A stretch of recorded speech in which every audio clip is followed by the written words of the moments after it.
Hello educators, welcome to Learning Posts with Kindiedays Educator app. In this video, we'll show you how to use Learning Posts to capture and share key moments of a child's development, while aligning them with your curriculum's learning objectives. Let's get started. After logging in, access the Daily Report from the menu in the top left corner. After selecting Daily Report, tap the Learning Cap icon, choose the child or children to include, or select the group name to add everyone at once to your post. Add your notes, photos, and videos.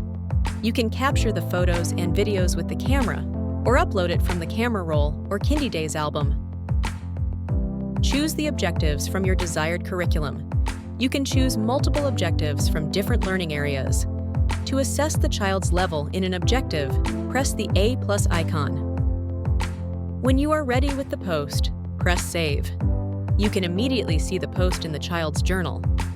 You can edit the posts during the same day of posting via the child's journal. Find the post and press the icon with the 3 dots to edit. Note, posts can't be edited the following day. Happy teaching with Kindiedays!